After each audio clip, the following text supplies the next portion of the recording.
আসসালামু আলাইকুম সবাইকে। সবাই কেমন আছেন? আশা করি ভালো আছেন। আমি আবার ছাদে উঠলাম আজকে আমার বাগানের ড্রাগন গাছগুলি একটু পরিচর্যা করার জন্য। ড্রাগন গাছগুলি মনে হচ্ছে যে বেশি রোদে শুকিয়ে যাচ্ছে। আর প্রতিদিন যদি আসলে গাছের পরিচর্যা না করি, গাছে যদি পানি না দিই, তাহলে ওরা তো আসলে ওদের ওদের বৃদ্ধি হবে না, প্লাস ওরা মরে যাওয়ার সম্ভাবনা আছে। ঠিক সেভাবে আমাদের জীবনেও আমরা যদি সবাই সবার পরিচর্যা না করি, সবার প্রতি যত্নবান না হই, মায়া ভালোবাসা না দিই, তাহলে গাছগুলি আসলে গাছের মতোই আমাদেরই আস্তে আস্তে ভালোবাসা কমে যাবে। তাই আমিও আসলাম গাছগুলিতে। প্রথমে আমি আজকে আমার কমলা গাছটাতে অনেক ফুল আসছে বলেছিলাম আগে। আজকে একটু ওটাতে একটু পানি দিচ্ছি সবার আগে। পানি দিতে আসলে ভালোই লাগে।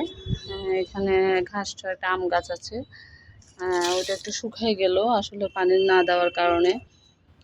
আচ্ছা, ওটাতেও একটু পানি দিয়ে দিচ্ছি। এভাবে আমরা আমাদের যেমন গাছের যত্ন নিই, ঠিক সেভাবে আমরা একটা শিশু ভূমিষ্ঠ হওয়ার পরেও তারও এইভাবে যত্ন নিই। এভাবে গাছে পানি দিচ্ছি, ভালো লাগছে আসলে। অনেক কষ্ট করে মাটি নিয়ে এসে গাছগুলি রোপণ করেছি আমার স্কুল এলাকা থেকে। ভালোই লাগে আসলে। গাছগুলি যখন সবুজ আর ফল দেয় তখন আরও বেশ ভালো লাগে আসলে। এবছর আলহামদুলিল্লাহ আমার প্রায় 13টা ড্রাগন গাছ হয়েছে। ভালো লাগে আসলে এবছর। ড্রাগন গাছের ইয়েগুলি পাতাগুলি বেশ ভালো লাগছে, ডগাগুলি অনেক বেশি সজীব হয়েছে মাশাআল্লাহ।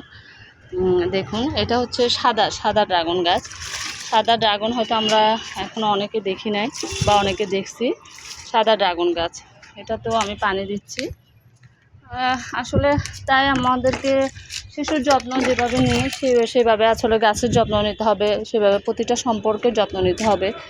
প্রতিটা সম্পর্কের যত্ন নিলে আমরা আসলে সম্পর্কটা সুদৃঢ় হবে, সুন্দর হবে আসলে।